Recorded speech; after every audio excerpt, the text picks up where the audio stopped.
100 gramas são suficientes para fazer 200 baseados. Quem fuma 200 baseados? Quem fuma 200 baseados? Quem fuma 200 baseados? Se eu quiser fumar, eu fumo. Quem fuma 200 baseados? Se eu quiser fumar, eu fumo. 200 baseados. Fumo. Quem quiser fuma, quem não quiser não fuma. Se eu quiser fumar, eu fumo.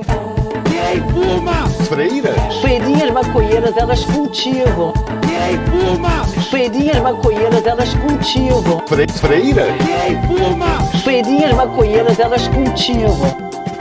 Quem fuma? As freirinhas fazem. Fumei 200 baseado. Do fininho, verdinho, não fumo do prensado. Tô de piada no plenário? De chava, enrola, aperta esse mato. Existe cura nesse saco, mas o Estado me fode, é por isso que eu chapo. E eu vou rezando, deputado, para Santa Maria Joana dos 200 baseado. Você fuma ainda? Escondido no banheiro. Você fuma ainda? Escondido no banheiro. Quem fuma? Escondido no banheiro. Quem fuma? Ninguém me ofereceu ainda um cigarro de maconha.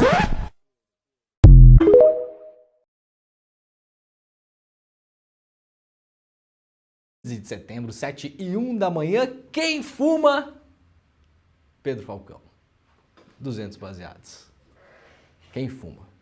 Se você fuma 200 baseados, problema seu, né? Cada qual com os seus problemas, né?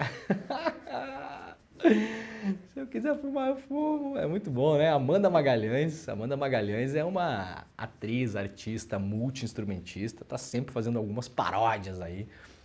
Aliás, quem quiser segui-la nas redes, ela tá por aí, né? Lá no Instagram, principalmente.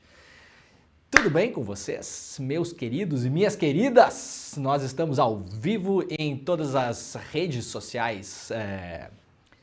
Facebook, Twitter, Twitch. O que mais? Instagram, mas principalmente no YouTube, no canal do Eduardo Moreira, no canal do ICL, também no canal do Leandro Demore. Então, se você quiser, por gentileza, chega até lá, siga os canais, ativa o sininho, aquela coisa toda para ser avisado, mas lembrando sempre que o ICL vai amanhã toda com vocês aqui neste mesmo link. Então, quando terminar este programa, fiquem por aí, não se mexam, não movam nada, apenas respirem, porque vocês não precisam mais trocar de link como tinha que fazer algum tempo atrás, né? A gente está com uma programação direto até às 11h30 da manhã. Este é o Desperta ICL ao vivo todos os dias às 7 horas da manhã. Para quem está chegando agora pela primeira vez, bom dia. O que nós fazemos aqui nesse programa basicamente é ler notícia com vocês. E claro, a gente vai ler as notícias, vai dar o contexto também, vai deixá-los e deixá-las mais informados e mais espertos também, porque este programa serve para você também despertar, né? Isso aqui não é igreja, né, o Pedro Falcão? Mas a gente está em busca do despertamento. Igreja tem umas palavras meio diferentes, né? Você que frequenta a igreja, ô Falcão? Sai fora. É despertamento? Não frequenta a igreja, Falcão? Não. Que absurdo, Pedro Falcão. Gente, bom dia para quem nos acompanha também pela TVT, TV aberta em São Paulo e na Grande São Paulo. Para quem não sabe, pode nos acompanhar pela TV aberta em São Paulo e na Grande São Paulo, também na Bahia, na TV Querimurê, e também pela rádio, né? Pela Rádio Brasil Atual, também São Paulo e Grande São Paulo. Um beijo para todo mundo que nos acompanha aí, como o bom e velho radinho, como eu sempre falo aqui, como se fosse o senhor Eduardo Moreira fazendo, né? Segurando o seu fone para o seu fone não cair. Pode segurar por aí, a gente tenta ao máximo fazer também uma audiodescrição do que a gente mostra eventualmente na nossa tela aqui. Ontem o programa, que aliás foi um programa muito bom, ontem fizemos um programa muito bom. Tem um corte do programa que está rodando pelas redes sociais. Para quem não acompanhou, eu sugiro que vocês sigam também o ICL nas redes sociais, porque ontem nós mostramos aqui a tentativa, né, na verdade, a negociação do jornal O Globo para vender reportagens para o regime do senhor assassino sanguinário Augusto Pinochet no Chile. Se você não viu isso, está documentado, inclusive. Está lá documentado. Vai lá para as redes sociais do ICL, que está lá o trecho do programa, um documento diplomático mostrando que durante a ditadura do Pinochet, o jornal o Globo fez uma negociação com a ditadura Pinochet para vender por $120 mil uma série de 20 reportagens que seriam publicadas no jornal O Globo. Para quê? Para falar bem do ditador Augusto Pinochet, né? Aliás, o Globo, que cobra tanto a autocrítica, né? Cadê a autocrítica de não sei o quê? Não vão fazer autocrítica. Ou, será que o jornal o Globo vai fazer uma autocrítica em relação a isso? Seria importante, né? O jornal o Globo fazer um editorial daqueles editoriais, né? Muito contundentes do jornal o Globo, né? Falando, olha só, erramos, né? Eu vou considerar que enquanto o jornal o Globo não se manifestar em relação a isso, o jornal o Globo segue até hoje, historicamente, achando muito bem, muito ok, muito certo e muito correto o jornal ter oferecido para uma ditadura assassina uma proposta comercial para publicar reportagem no Brasil, né? Na verdade, marketing disfarçado de reportagem, para fazer campanha positiva para o Pinochet no Brasil em troca de 120 mil dólares, né? Aliás, ontem eu pedi para o pessoal do nosso chat, a galera fica conversando muito no chat, né? Conversas paralelas ali, enquanto o programa está rodando. Quanto seria 120 mil dólares hoje, né? Hoje em dia parece pouco, né? Quanto seria hoje 120 mil dólares em relação a 120 mil dólares nos anos 70? Eu tenho certeza que é uma boa de uma grana, né? Vou dar uma chutada aí, quanto que será, o Pedro Falcão? 1 milhão de dólares? Sei lá quanto que seria isso hoje, né? Não era pouca grana não, gente. É uma grana considerável, né?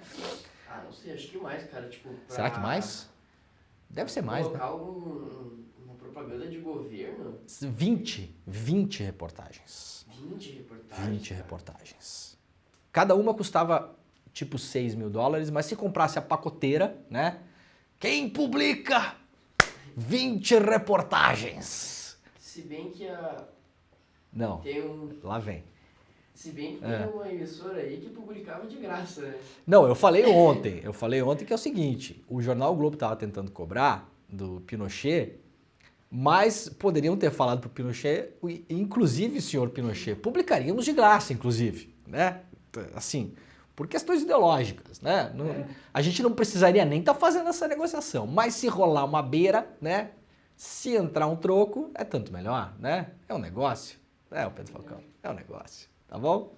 Ai, ai. A imprensa brasileira, né? E seus cadáveres no armário, né? Gente, vamos lá então, ó. Notícia importante, começando o programa hoje aqui, falando do bolso de todo mundo, né? O programa de renegociação de dívidas do Desenrola do governo federal. Renegociação de dívidas de até 5 mil reais começam no fim do mês. Nós fizemos uma cobertura muito intensa sobre os programas de renegociação de dívida aqui no programa, né? Aliás, muita gente veio me agradecer, inclusive pessoalmente, né? Do que fico muito feliz, porque a mensagem está chegando nas pessoas.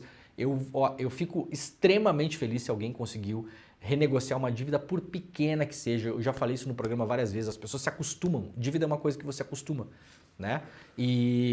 Só que dívida faz mal para a pessoa psicologicamente, a gente sabe, né? Ninguém dorme tranquilo, quer dizer, ninguém não, mas em geral as pessoas de bem, ô Pedro Falcão, elas não dormem tranquilas se elas estão com dívida, né? Dívida é um negócio que atrapalha a nossa vida, né, gente? A gente tem crédito bloqueado em vários lugares, não consegue fazer muita coisa, né? Então, eu sei que às vezes é muito burocrático, esses programas do governo federal aí estão servindo muito para isso também, para tirar a camada da burocracia e dar uma resolvida na vida das pessoas, tá bom? Então, olha só, tem uma matéria lá no jornal O Globo, né? Tem outros jornais também, mas essa aqui estava na capa do Globo, vamos facilitar a vida de todo mundo, né?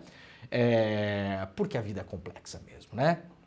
E segundo o Ministério da Fazenda, quase 1.000 empresas entraram no programa. As pessoas físicas com dívida de até 5 mil reais poderão, a partir do final deste mês, participar da última fase do programa Desenrola Brasil. A Fazenda, né, o Ministério da Fazenda, espera descontos agressivos, assim como na fase inicial, quando os bancos reduziram os débitos em até 96%. Claro que isso aqui é a exceção da exceção, né? O jornal O Globo aqui escreveu os débitos, né? É engraçado que quando o Globo tem que escrever a presidenta, não escreve, né, o Pedro Falcão? Quando é a presidenta, não aparece. Quando é para escrever errado os débitos, aparece um as. Então, colegas, por favor, corrijam aí. E é a presidenta, né? Não é o presidente. Não é a presidente, né? Ao todo, 924 empresas com dívidas a receber de consumidores inadimplentes entraram no programa. Juntas, elas representam 86% do total das dívidas de até R$5 mil com os brasileiros, segundo o Ministério da Fazenda. Gente, é muita coisa. Esses programas estão tendo muito menos repercussão do que deveria. Isso aqui é realmente um programa, né, para dar uma reduzida na transferência de renda de pobres para ricos, né? A gente está falando de renegociação de dívida com banco, principalmente. Essa fase do programa é vista como a mais popular e um motivo central para o governo criar o Desenrola. Isso porque inclui dívidas que vão de conta de luz até fatura de cartão de crédito. O público-alvo é bem específico, pessoas físicas com renda mensal igual ou inferior a 2 salários mínimos e também aqueles consumidores inscritos no CadÚnico, né, os programas sociais lá do governo federal. Assim como na primeira fase, haverá uma plataforma onde o consumidor inadimplente terá que se inscrever para participar do programa da renegociação de dívidas. A plataforma deve estar no ar no fim da próxima semana, então fiquem de olho. Assim que a plataforma entrar no ar, eu vou comunicar todo mundo aqui no programa para a gente saber exatamente onde entrar. Além do desconto sobre o valor pago, o consumidor inadimplente poderá escolher entre pagar o valor restante à vista ou parcelado. Então você vai ter abatimento do que você deve e vai poder parcelar ainda o seu débito. O devedor poderá, com recursos próprios, ou firmar empréstimo com agente financeiro habilitado no programa para pagar a dívida. As dívidas poderão ser parceladas em até 60 meses. Não haverá necessidade de dar uma entrada, né? E os juros desse refinanciamento serão de 1,99% ao mês. Ainda é alto, tá bom? Parece pouco, mas um juro de 2% ao mês não é um juro barato não, né? Até porque é juro sobre juro, né? Então não é barato, mas obviamente se você está devendo no cartão de crédito, por exemplo, é um juro muito mais baixo do que os juros do cartão de crédito, tá bom? Então fiquem de olho nisso, eu vou avisar todo mundo aqui quando esse site do governo estiver no ar, tá bom? É um programa importante, então a gente fala aqui e fala mesmo, né? Ó, uma matéria importante lá do UOL também para todo mundo prestar atenção, né? O clima da eterna Black Friday nas farmácias brasileiras com remédios com mais de 50% de descontos o ano inteiro, segundo uma apuração do UOL, é enganoso. Os preços estão inflados e o desconto aplicado sobre eles é uma ficção. É como ganhar 50% de desconto sobre um preço que já é o dobro do real. A gente conhece, né, a Black Fraud, né, Pedro Falcão? Você sabe como é que funciona a Black Fraud? A Black Fraud é o seguinte, você está vendendo um produto a R$100 e aí vai começar a Black Friday. Aí você vai lá, aumenta o produto para 150 e depois dá um desconto de 50. Quando chega na Black Friday, o produto está custando 100 ainda, né? Não tem desconto real. Ou às vezes está mais caro do que estava antes, né? Só que fica lá o preço riscado com a etiquetinha. O UOL fez uma pesquisa em farmácias e constatou que vários produtos que estão sendo vendidos como se fossem produtos com desconto estão, na verdade, com o preço igual estavam antes ou maiores. Eu, obviamente, não vou ler todos aqui, tá bom? Mas o UOL dá vários exemplos aí de medicamentos que são muito consumidos no Brasil, né? Por exemplo, em 4 das maiores redes do país, a Losartana, que é um dos produtos que é usado para controlar a pressão, quem tem problema de pressão sabe, né? Que é um dos produtos mais vendidos no Brasil. Em 4 das maiores redes do país, o preço cheio desse genérico em agosto era de R$24. Agora, durante a Black Fraud, continua no mesmo valor. Só que tem a tarjinha lá e o negócio do desconto do lado. É falso, né? O preço está falsamente em desconto. Todas ofereciam descontos que variavam de 63% a 68%. Ao final, o produto custava de R$ 7,81 a R$ 9,05, tá? Então, ó, as farmácias não estão dando esses descontos de verdade porque os R$24 não são o preço real que considera os custos de compra da indústria. Então é isso que eu falei, a farmácia vai lá, aumenta o preço, dá um desconto falso e você parece que está se dando bem, né? Se dando bem não, está comprando remédio, né? Ninguém está se dando bem para comprar remédio, né? E na verdade é falso. Tem vários exemplos de várias farmácias aqui, ó. Ultrafarma, Farmácia Preço Popular, Drogaria São Paulo, que mais? Ultrafarma de novo, Pague Menos, Panvel, olha aqui, ó, drogarias Panvel, Drogazil, então várias farmácias que estão aí em todas as esquinas, né? O Brasil virou a República Federativa da Farmácia, né? Toda a esquina que a gente olha, eu toda vez que vejo um prédio uma casa antiga sendo demolida, eu já sei que vai ser construída ali, né, o Pedro Falcão, a farmácia. Não tenha dúvida disso. Ultrafarma, então tá tudo aqui, ó. Deem uma olhada lá na capa do UOL. A reportagem é da Amanda Rossi para vocês pegarem, inclusive, os preços para não cair no preço errado e para denunciar. Pode denunciar também, tá? Para o PROCON, para a Secretaria de Defesa do Consumidor, até para o Ministério Público da sua cidade, pode ir atrás disso. A matéria está lá na capa do UOL de hoje. Uber é condenado a pagar R$1 bilhão e contratar todos os motoristas do Brasil. Isso aqui é uma decisão histórica. Eu não sei se vai ficar assim, porque nós estamos falando das maiores empresas da história do capitalismo. Eu já falei isso várias vezes aqui, né? A Uber, as que têm ainda imagem de fofinha até hoje, né? Google, Facebook, etc e tal, são as empresas de maior sucesso da história do capitalismo. A Uber, pra vocês terem uma ideia, a Uber tem cerca de 20 mil funcionários e ela gerencia a vida de mais de 5 milhões de pessoas que são seus motoristas ao redor do mundo, tá? Então é uma empresa extremamente eficiente do ponto de vista do capitalismo. A gente usa a palavra eficiente muitas vezes como se fosse um predicado, né? Uma coisa positiva, né? Eficiência pode ser para o mal também, né, gente? A Uber é uma empresa eficiente do mal, tá bom? 20 mil funcionários é o que tem uma empresa aí, sei lá, uma empresa que produz calçados. Uma empresa média da indústria calçadista deve ter 20 mil funcionários. Parece muito, né? Nossa, gera 20 mil empregos. 20 mil empregos para gerenciar uma empresa do tamanho da Uber, gente, é nada. É absurdamente baixo o nível de empregabilidade dessas empresas. E agora, uma decisão no Brasil, a Uber foi condenada na quinta-feira a pagar uma indenização de R$1 bilhão e contratar formalmente todos os motoristas vinculados ao aplicativo. A decisão é do TRT2, Tribunal Regional do Trabalho da 2ª Região. A empresa informa, claro, que vai recorrer e não vai adotar nenhuma das medidas elencadas na sentença antes que todos os recursos cabíveis sejam esgotados. O que diz a sentença, a justiça entendeu que a empresa se omitiu em relação a obrigações ao não contratar motoristas. Para Maurício Pereira Simões, o juiz da vara, né? A Uber realizou atos planejados para não cumprir a legislação do trabalho. O TRT2 determina que 10% do valor da multa seja encaminhado para associações de motoristas por aplicativos. A maior parte da indenização vai para o Fundo de Amparo ao Trabalhador.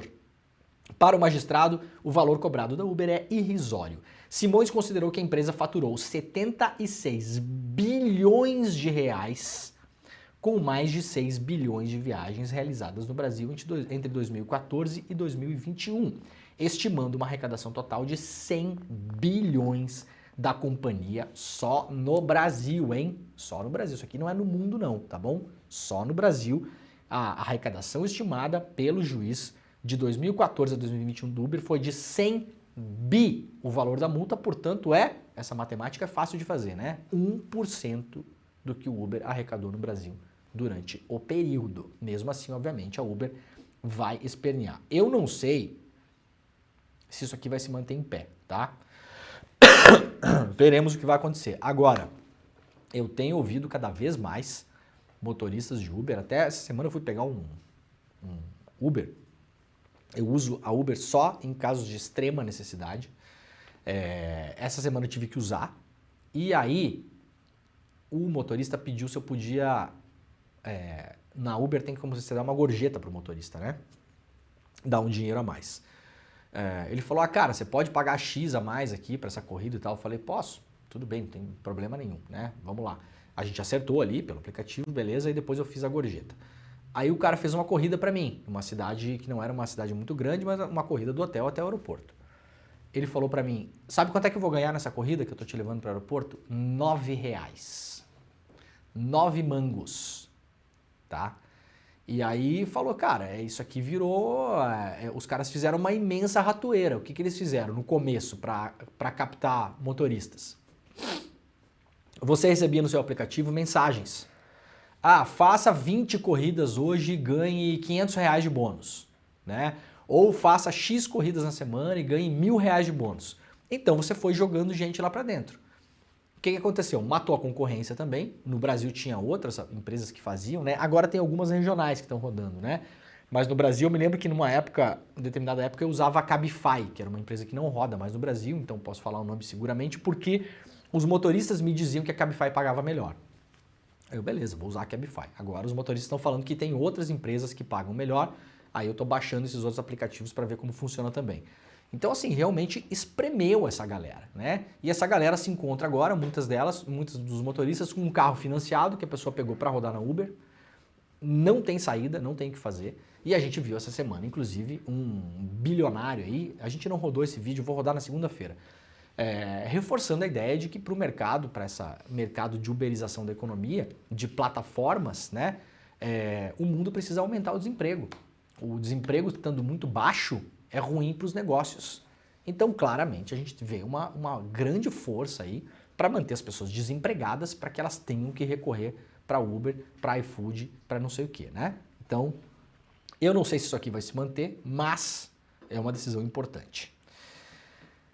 Vamos lá, seguindo aqui, Bradesco acusa Americanas de fazer chicana para proteger acionistas. A petição enviada nesta quarta-feira à Justiça de São Paulo, o Bradesco acusa as Americanas de fazer a mais pura chicana. O que é chicana, Pedro Falcão?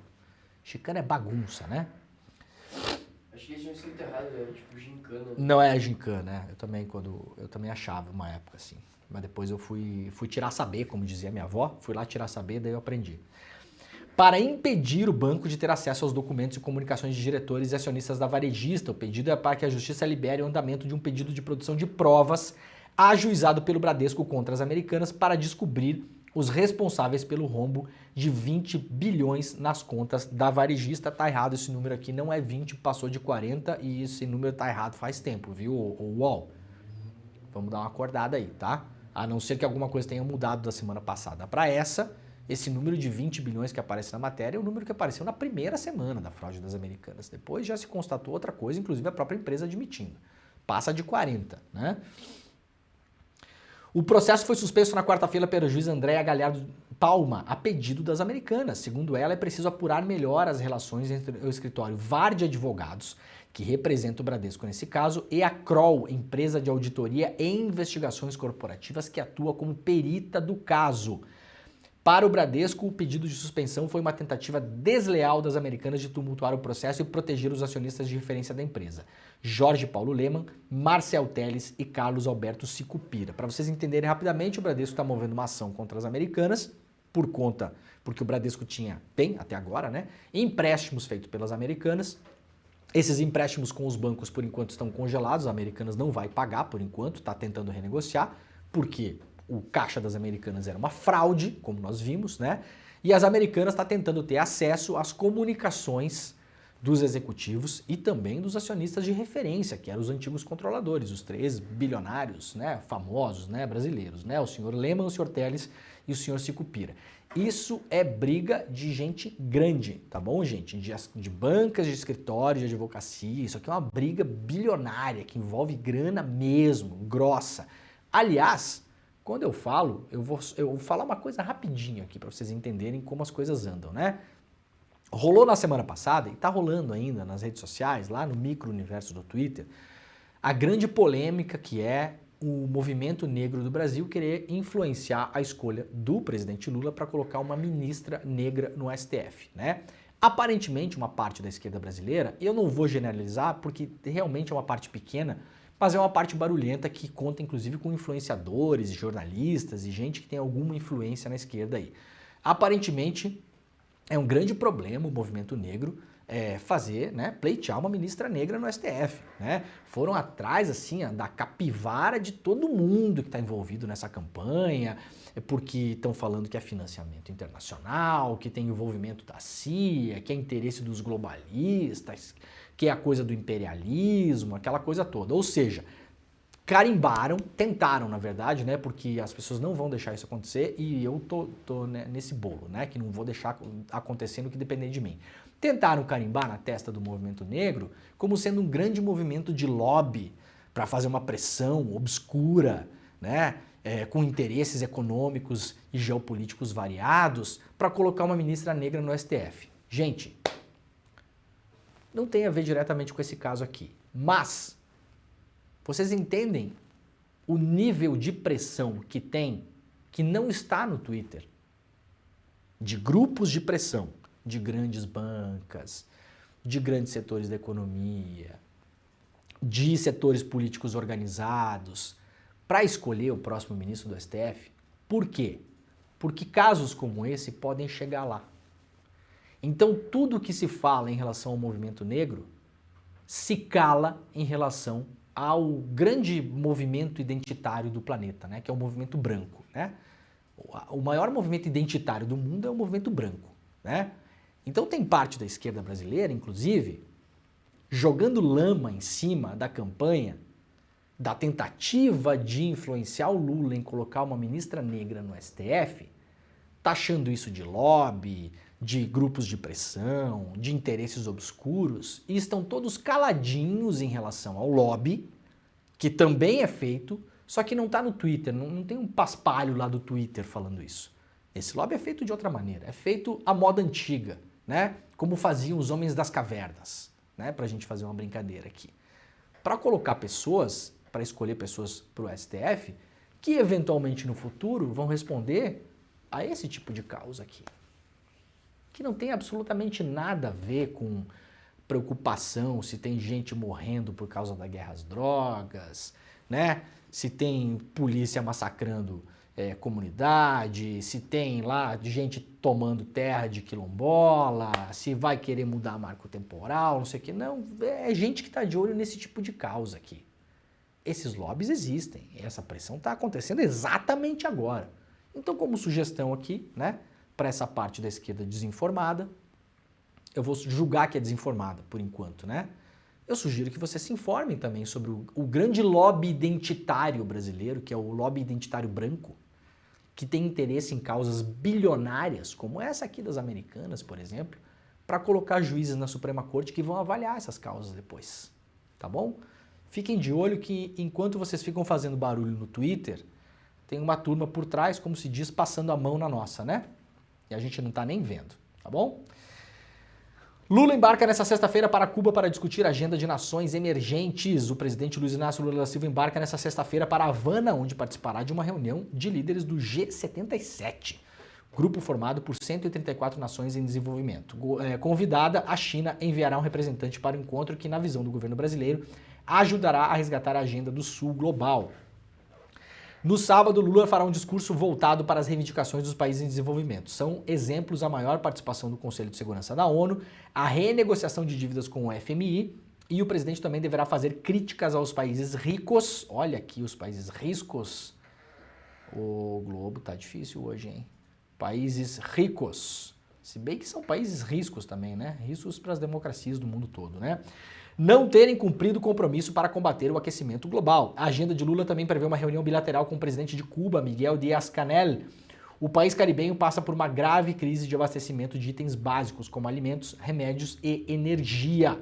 Porém, como deve 520 milhões ao Brasil, está impedido de receber recursos de instituições como o BNDES. Faltou o jornal O Globo falar por que é que o país passa por uma crise de desabastecimento, né? Porque tem um negocinho chamado embargo econômico contra Cuba, perpetrado pelos Estados Unidos há 50 anos, né? Por isso, basicamente, né?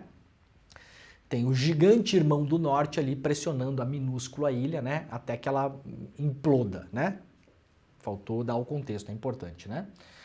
Senão parece que é culpa do comunismo, né, o Pedro Falcão, né? Ai, olha aí, no comunismo não tem papel higiênico. Por que não tem papel higiênico em Cuba, né? Lula embarcará para Nova York no domingo, onde ficará até o dia 21. No dia 19, o presidente brasileiro fará um discurso. No dia 19, porra, o Globo, o pessoal tava apressado, né? No dia 19. Isso aqui é a matéria do jogo dos 7 erros, né? A matéria importante, a informação importante que era para estar ali do negócio do embargo não tá. Mas de 3 parágrafos tem 3 coisas erradas já. Foram os 200 baseados. Quem fuma? 200. Lula embarcará, portanto, né, dia 19, o presidente brasileiro fará na abertura da Assembleia Geral da ONU o discurso tradicional. O Brasil sempre abre a Assembleia Geral da ONU em Nova York, né? Vai reforçar sua pauta de combate à fome, redução das desigualdades do clima e também reforma no Conselho de Segurança da ONU. E o Lula também deve se encontrar lá nos Estados Unidos com o João Biden, né? John Biden. Muito bem. Aliás, a Embaixada de Cuba está com redes sociais novas, né? Cuba voltou ao radar do Brasil, né? Importante, né? Então, podem seguir as redes sociais da Embaixada lá, que voltou a ser atuante depois de anos e anos e anos. O Brasil fazendo de conta que Cuba não existia, né? Saiu pesquisa IPESP de ontem, governo Lula tem aprovação de 55%, apoio à gestão do petista, do Lula, cresceu 4 pontos percentuais em relação ao último levantamento de julho. Vamos aqui rapidamente para os números. O Lula tem aprovação maior entre moradores do Nordeste, 65%, brasileiros que possuem até o ensino fundamental, 60%, aqueles com renda de até 2 salários mínimos, 59%, mulheres, 59%, e pessoas entre 25 e 44 anos, 59%. Portanto, as pessoas que mais apoiam o Lula nesse corte aí demográfico, né, da pesquisa IPESP, são mulheres, jovens, pobres ou de classe média baixa que vivem no Nordeste. Muito obrigado, viu, gente? Muito obrigado, né? Se você quiser agradecer alguém na sexta-feira, hoje, então, ô Pedro Falcão, você tem que agradecer a essas mulheres, tá bom? Por que eu tô falando isso? Porque foram elas, basicamente, que foram decisivas para derrotar o Bolsonaro na eleição do ano passado, né? Pra gente lembrar. Sobre as áreas que deveriam ser prioritárias para o governo, 29% dos entrevistados citam a saúde, outros 27% mencionam emprego e renda e 17% educação. Muito bem, vamos seguir aqui que tem bastante coisa hoje. Coronel com cargo no Comando Militar do Leste recebeu pagamentos para intermediar liberação de compra fraudulenta de coletes para intervenção no Rio de Janeiro. Esse aqui é o caso do general Braga Neto.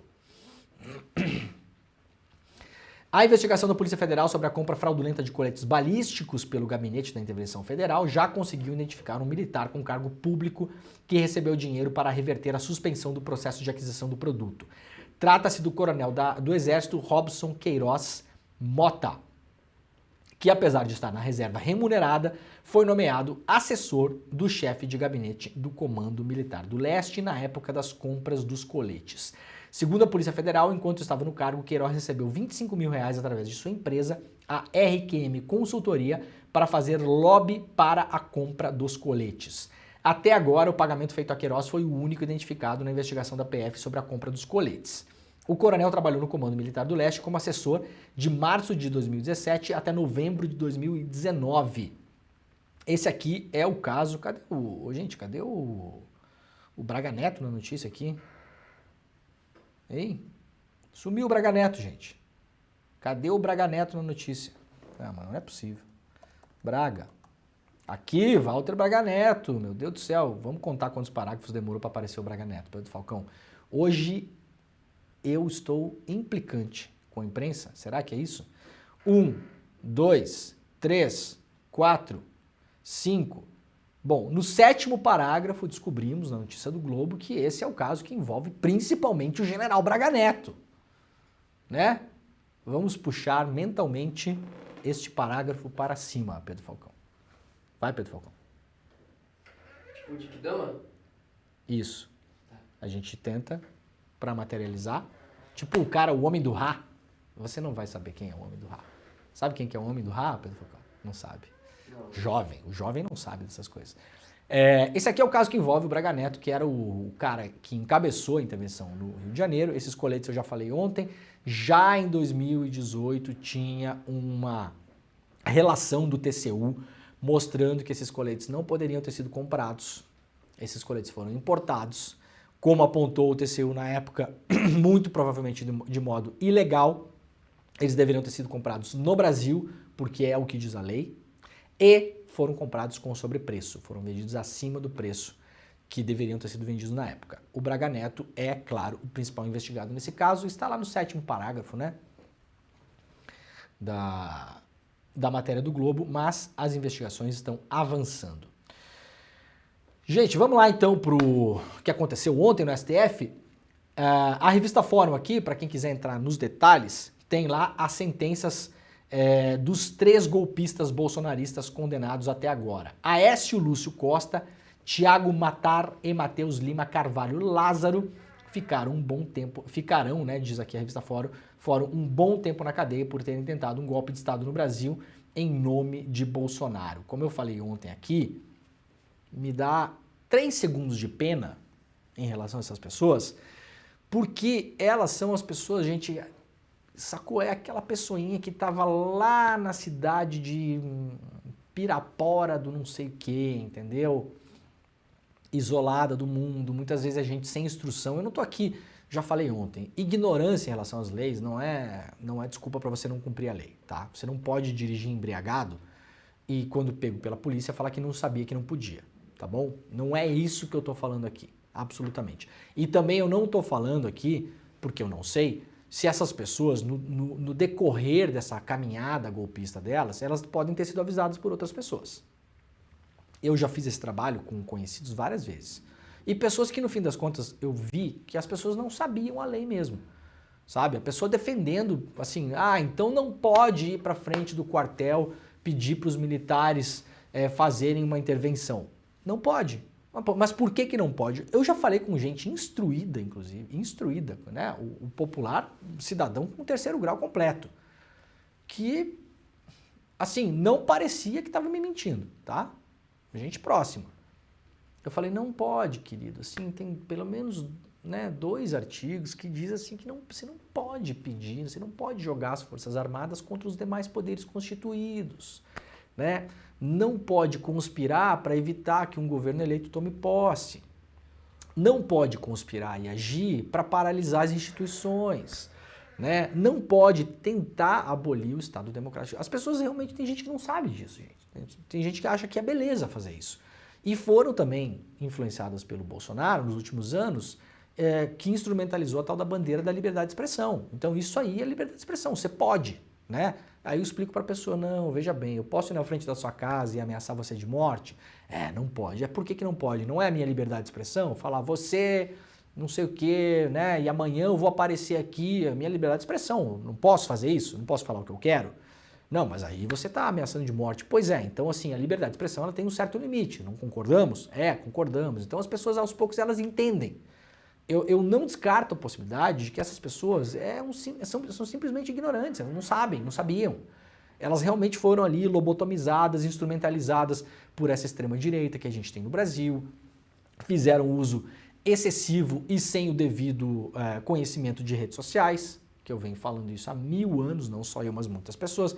A gente precisa colocar no currículo escolar das escolas, para as crianças desde cedo entenderem o que é uma rede social, como funciona um algoritmo, como é o fluxo de informação, como as informações são produzidas, o que é imprensa, como uma notícia é feita, isso tudo.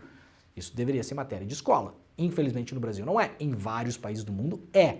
As pessoas na escola aprendem o que é uma notícia, o que é um fato, o que é um boato, como funciona um algoritmo, como as redes sociais distribuem notícia, tudo isso. No Brasil a gente não tem. Então há aí uma ponta de escape de dizer essas pessoas são, no fundo, ignorantes, coitadas. Foram manipuladas, coitadas. Mas claro, você pode ser manipulado para cometer um crime. E quando você comete, você vai responder por ele. Ignorância não é desculpa, né? Agora, é um exemplo o que o STF está fazendo. É um exemplo. Ao contrário dos 2 ministros do Bolsonaro que estão lá, que eu não vou nem falar o nome para não estragar nossa sexta-feira, né? Que não viram nada demais, aqueles 2 caras ali são os inconsequentes. Porque eles não entendem, ou não querem entender, ou entendem muito bem, que se não houver punição exemplar aqui e agora em relação ao que aconteceu no Brasil em janeiro, isso vai se repetir. A história nos ensina. Nos Estados Unidos, as primeiras condenações em relação à tentativa de golpe lá também, invasão do Capitólio, já saíram. O cara mais proeminente lá, que era ligado a um grupo lá de extrema-direita, pegou 22 anos.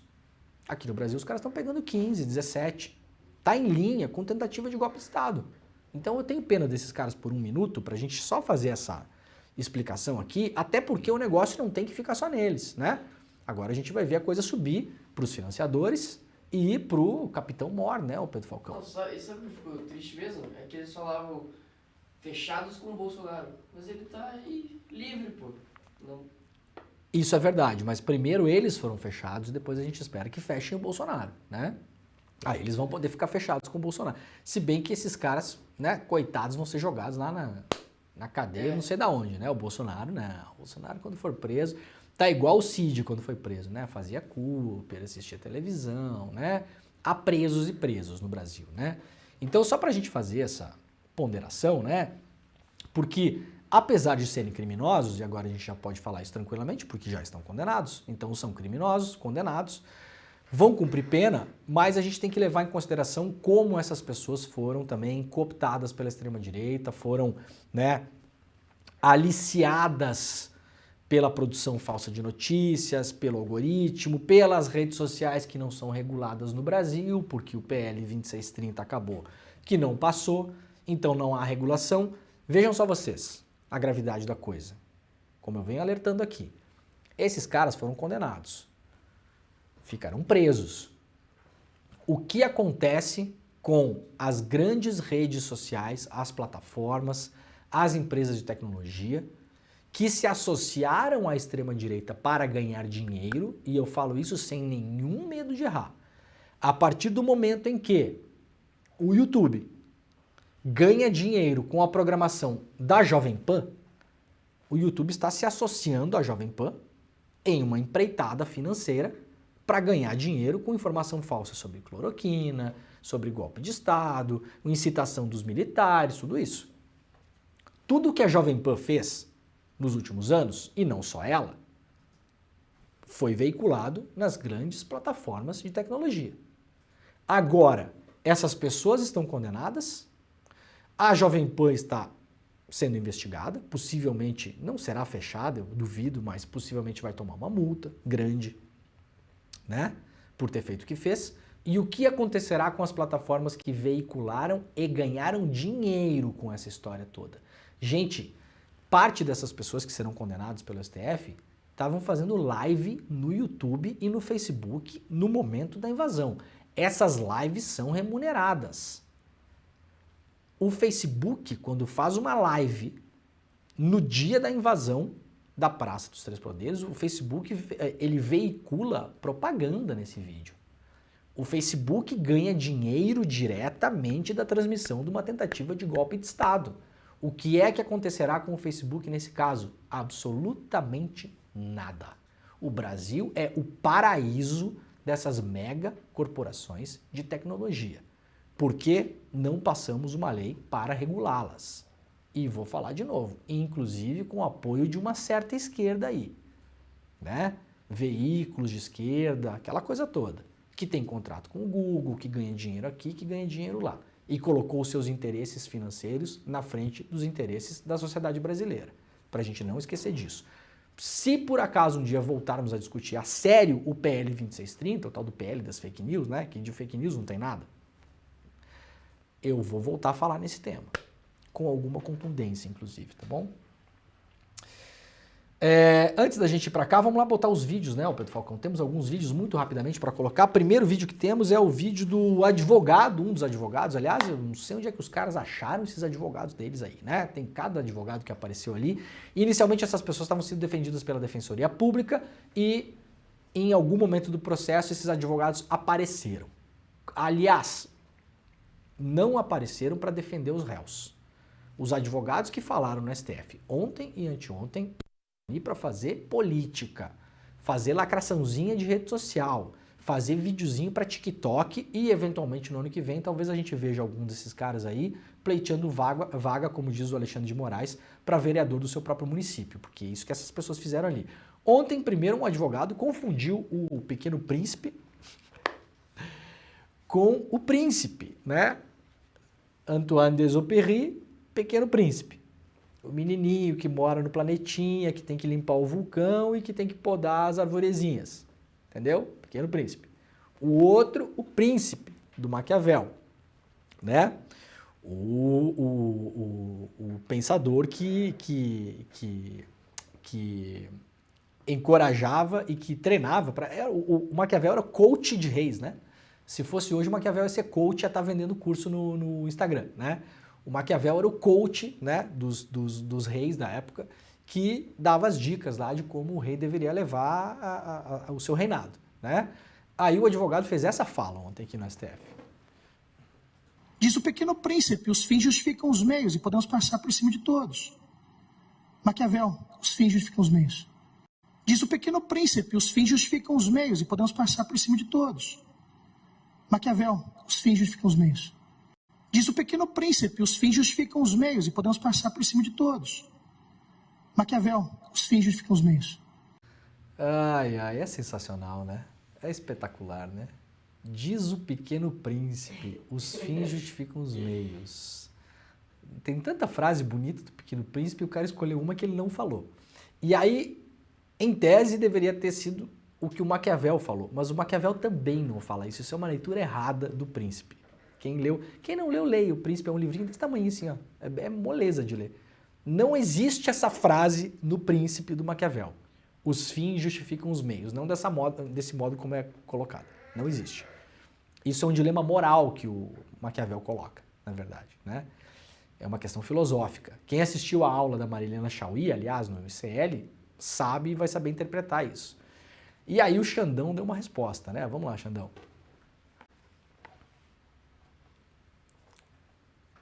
Presidente, é patético e medíocre. Eu repito, é patético e medíocre que um advogado suba à tribuna do Supremo Tribunal Federal com um discurso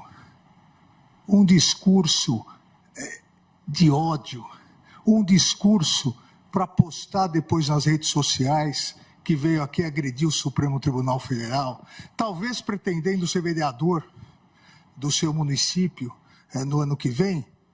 O advogado não analisou nada, absolutamente nada. Não analisou associação criminosa, não analisou dano, não analisou nada porque o advogado preparou um discursinho para postar em redes sociais. Isso é muito triste. Os alunos que aqui se encontram, os alunos do curso de Direito da Universidade de Rio Verde, de Goiás, hoje tiveram uma aula do que não deve ser feito na tribuna da Suprema Corte do país. E só não seria mais triste, ou só é mais triste, porque ainda confundiu o Príncipe de Maquiavel com o Pequeno Príncipe de Antonieta de Saint-Exupéry, que são obras que não têm absolutamente nada a ver. Mas, obviamente, quem não leu nenhuma nem outra, vai no Google e às vezes dá algum problema. É o problema do mundo das redes sociais. Então, realmente muito triste. Olha o passarinho. Ai, ai, muito bem. O Xandão recebeu uma colinha ali, né? Tu viu que ele tinha um bilhetinho, né? Alguém deve ter notado, algum assessor do Xandão deve ter notado e escreveu no bilhetinho. Ele confundiu o Pequeno Príncipe. Ai, gente, é uma palhaçada, né? É uma imensa palhaçada. Vamos lá, a gente tinha mais um vídeo para colocar da advogada, mas vamos pular isso aí, Pedro Falcão, porque estamos no adiantado da hora. Vamos lá. Revista Fórum ainda, Flávio Dino se torna favorito para a vaga de Rosa Weber. Lula já fala em Dino como ministro da Corte a interlocutores. Indicação do ministro da Justiça resolve parcialmente pressão de movimentos sociais, mas cria um problema para o governo, diz aqui a revista Fórum, né? O governo vem sendo muito pressionado para indicar uma ministra negra para o STF e agora começa a ventilar. Isso é normal, tá, gente? É teste AB, como faz em rede social, né? Vaza o nome de um e vê a repercussão, vaza o nome do outro e vê a repercussão. Então, por enquanto não quer dizer nada, tá? Por enquanto estamos sendo todos manipulados, saibam disso, né? Estamos sendo manipulados com consciência, né? É importante a gente saber que a gente está sendo manipulado, então eu estou avisando para vocês, por enquanto estamos sendo todos manipulados, né? Isso aqui não tem informação oficial de nada, ninguém fala isso em on, é tudo bastidor, é fofoca, parará, parará. Isso é assim que é mesmo, tá bom? Roda o nome de alguém para ver se vai bem. Se aparecer uma coisa muito grave, opa, tira aquele. Roda o nome de outro e vê se vai bem. Ah, encher um pouco o saco, mas esse até que vai bem, né? Então o nome do Dino vem um pouco nessa esteira para ver se, mas se não for uma ministra negra, pode ser o Dino compra, né, na opinião pública, algumas consequências positivas para esse caso, né? Muita gente que hoje está pressionando para que seja uma ministra, uma mulher negra, vai falar, se não for uma mulher negra, mas tudo bem, ainda bem que é o Dino e não é o não sei quem, né? Então tem esse intuito, tá bom? Pra vocês saberem e ficarem ligados por aí. Aqui a gente fala mesmo, né, o Pedro Falcão? Se eu não falasse essas coisas, ia ser muito mais fácil pra minha vida, tá? né? Porque tem gente depois que eu falo essas coisas, tem gente que depois me liga, né? Me manda mensagem, pô, demônio, não sei o que, né? Mas é que assim, quem quer estar bem informado tá por aqui. Quem não quer, quem quer ser enganado vai para outro lugar. Aqui não fica, a coisa não fica por trás não, tá bom? Seria muito mais fácil eu falar, olha, fazer aquele tipo de análise, né? O Pedro falou, não, olha, não, mas realmente, Flávio Dino, tá, não, Flávio Dino é um ótimo nome, uma ótima pessoa, não há dúvida disso, mas esse tipo de análise vocês vão ver em outros lugares, tá bom? Eu tô falando para vocês aqui como a coisa roda de fato. Isso aqui é testagem e rodagem, tá? Ah, tem um monte de gente enchendo o saco aí pro Lula colocar uma mulher negra.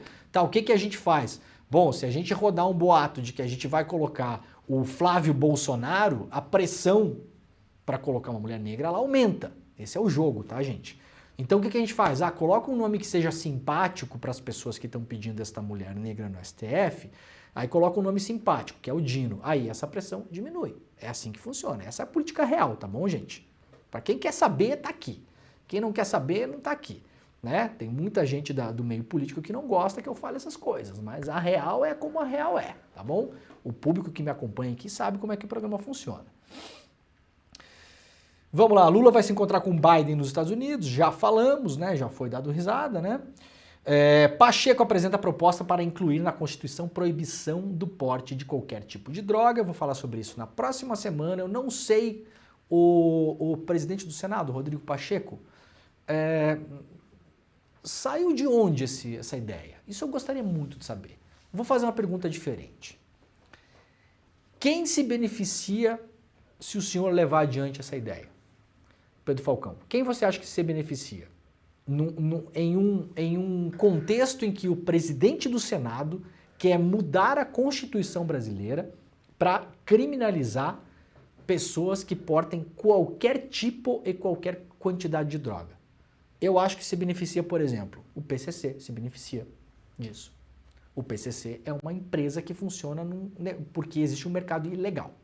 Quanto mais você ilegaliza esse mercado, melhor para o PCC, para o Comando Vermelho, para os amigos dos amigos, né? Para todas as facções que comandam o tráfico de drogas no Brasil, para elas é ótimo isso aqui, viu, Pacheco? Não estou dizendo nada além do óbvio, tá bom? Quem mais eu acho que se beneficia? Porque isso aqui... Neves. Aécio Neves? Você acha? Eu acho. O Pedro Falcão acha o Aécio Neves. Não sei, não posso falar por mim. Quem mais eu acho que se beneficia?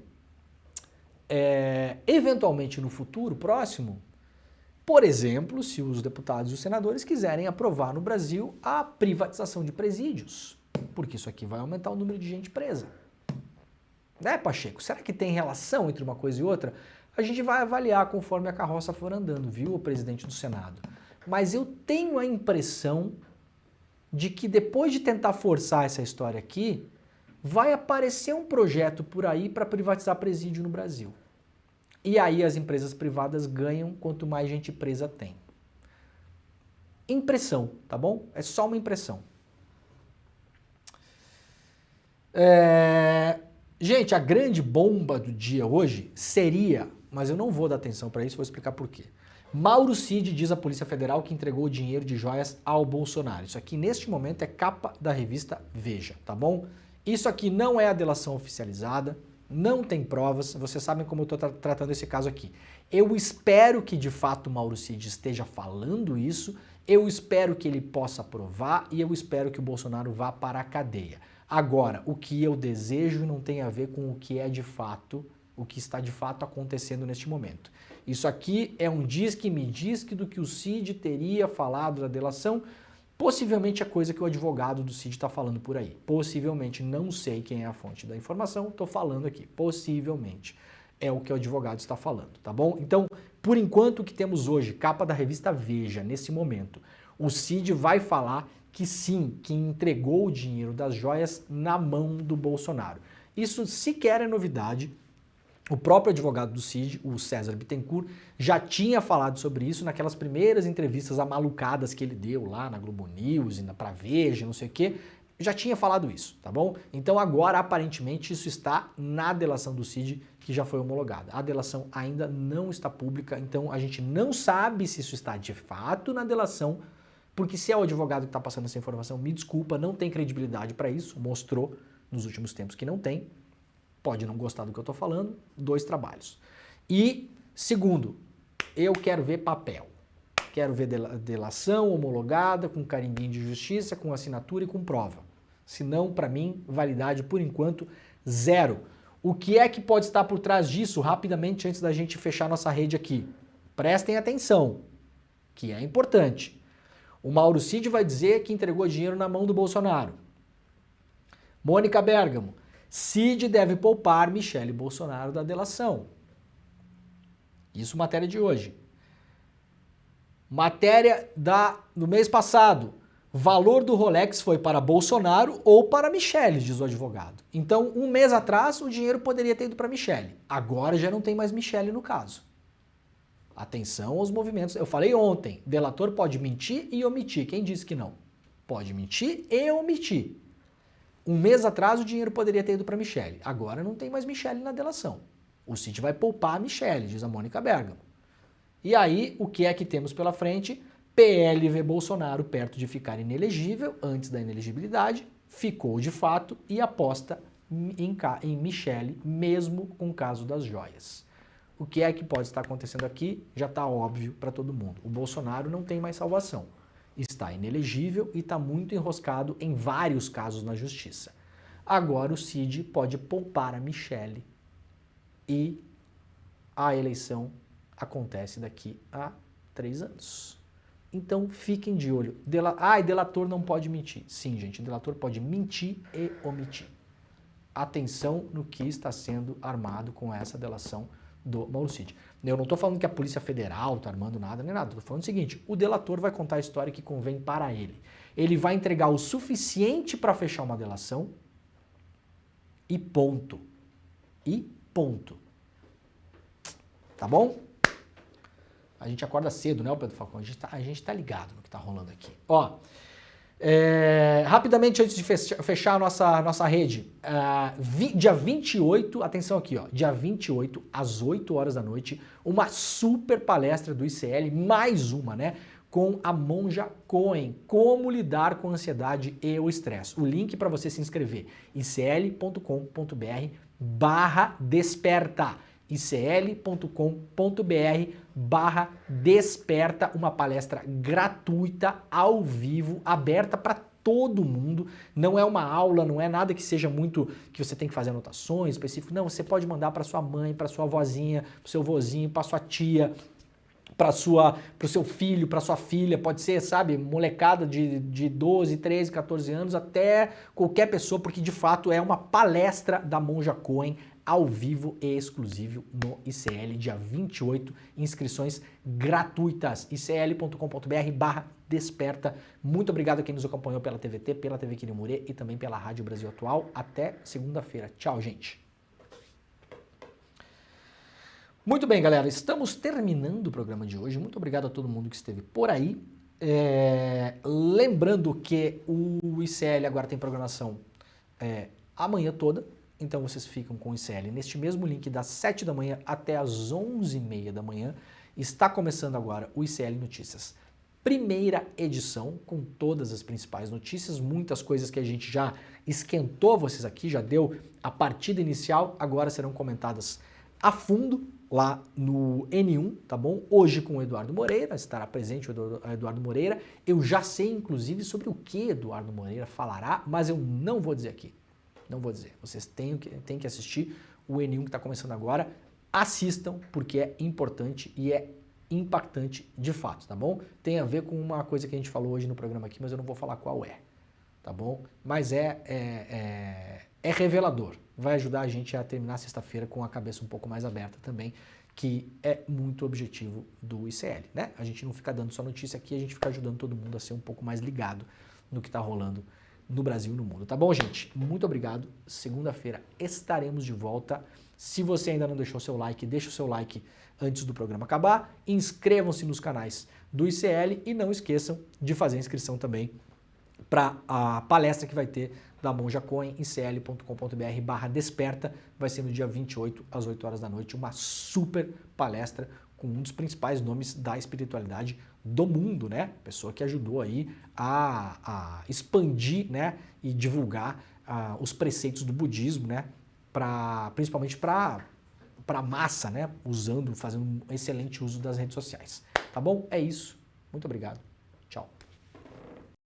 Ela tem ajudado a desmistificar estigmas e a combater a intolerância religiosa num país onde isso é um verdadeiro problema. As armas que ela usa, os ensinamentos budistas e o amor. Monja Coen vai dar uma palestra incrível para o Instituto Conhecimento Liberta no dia 28 de setembro. Como vencer o estresse e a ansiedade. Para você se inscrever nessa aula que vai acontecer às 8 horas no horário de Brasília, é só clicar no link aqui em cima ou aqui embaixo e gratuitamente participar. Se inscreve agora e no dia 28 de setembro a gente vai estar junto para aprender com essa super pessoa que é Monja Coen.